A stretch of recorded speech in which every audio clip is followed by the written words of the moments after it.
भिवंडी शहरातल्या भंडारी कंपाऊंडमध्ये गंगाराम वाडीमध्ये 4 मजली इमारत कोसळली आणि 9 जणांचा मृत्यू झाला। कोहिनूर अपार्टमेंट असं या इमारतीचं नाव होतं। इमारतीच्या ढिगाऱ्याखाली आणखीही काही लोक अडकलेत अशी एक शक्यता आहे। पिलरच्या दुरुस्तीचं काम या इमारतीमध्ये सुरू होतं आणि त्याच वेळी ही दुर्घटना घडली। घटनेची माहिती कळताच भिवंडी अग्निशमन दल, आपत्कालीन व्यवस्था, पोलीस तातडीनं घटनास्थळी दाखल झाले। एनडीआरएफ, टीडीआरएफला सुद्धा मदतीसाठी बोलावण्यात आलं। या इमारतीच्या ढिगाऱ्याखालून आतापर्यंत 3 जणांना सुखरूप वाचवण्यात यश आलंय आणि 9 मृतदेह बाहेर काढण्यात आले। अजूनही मदत आणि बचाव कार्य सुरू आहे। ही इमारत 12 ते 14 वर्ष जुनी असल्याची माहिती समोर आली आहे। इमारत धोकादायक असल्याची नोटीस सुद्धा या इमारतीला बजावण्यात आली होती।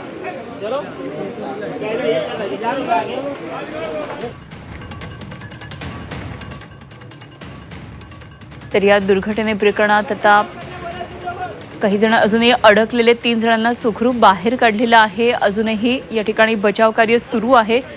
त्यामुळे ढिगाऱ्याखाली आणखी किती जण अडकलेत या संदर्भात अजून स्पष्टता आली नाही। मात्र जबाबदार कोण असा प्रश्न आता उपस्थित होतो आहे। खरं तर ही इमारतीला नोटीस बजावलेली होती, धोकादायक इमारत म्हणून घोषित केलेलं होतं, तरी देखील या ठिकाणी पिलरचं काम सुरू होतं।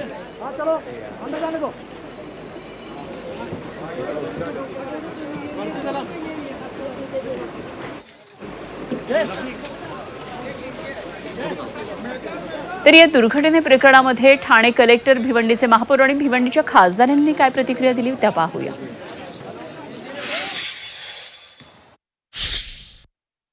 जे बिल्डिंगमध्ये राहणारे लोक होते तर तिथे ती C1 बिल्डिंग म्हणून डिक्लेअर केली होती महापालिकेने आणि त्या बिल्डिंगचं एक कॉन्ट्रॅक्टर काम करत होता। त्यामध्ये खालचे बीम्स आहेत त्याचं रिपेअर तो कॉन्ट्रॅक्टर करत होता। ही बिल्डिंग अगोदरच खाली झालेली होती, पण असं निदर्शनास आलं की रात्रीच्या वेळेला त्यांचं काहीतरी काम चालू होतं किंवा काही लोक सामान काढण्यासाठी गेलेली होती, तेव्हा ही दुर्घटना घडली।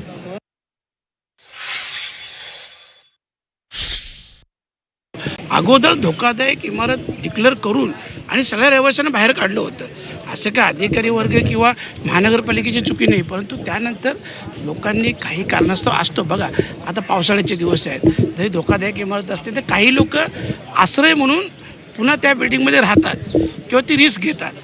खरं म्हटलं तर सगळ्यांनी ती रिस्क नाही घ्यायला पाहिजे आणि महानगरपालिकेने पण जेव्हा हे मागच्या DPDCमध्ये मी बोललो होतो, आता दिशा कमिटीच्या बैठकीमध्ये सुद्धा बोललो होतो की भिवंडीत अशा ठिकाणी क्लस्टरची योजना राबवणे हे गरजेचं आहे। अशा बिल्डिंग पडून जर मला कोसळून 9 लोकांचा जीव जातो आहे, फॅमिली उघड्यावर पडते आहे, याला जबाबदारी फिक्स करून कारवाई होणे अपेक्षित आहे। आणि महत्त्वाचं म्हणजे या सगळ्यांचं स्ट्रक्चरल ऑडिटसाठी सरकारने काही धोरणात्मक निर्णय घेतले पाहिजेत आणि ह्या गोष्टी टाळल्या पाहिजेत अशी आमची मागणी आहे। या सगळ्यांना 25-25 लाख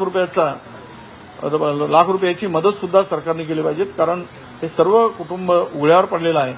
त्यांना आता राहायला घर नाही अशी परिस्थिती आहे। त्यांनी कुठं जाऊन राहावं, कसं कुटुंब सांभाळावं, या संकटात ही सगळी मंडळी आहे। त्याला कुठेही हे न करता सरकारने मदत करावी अशी मागणी सुद्धा आमची आहे।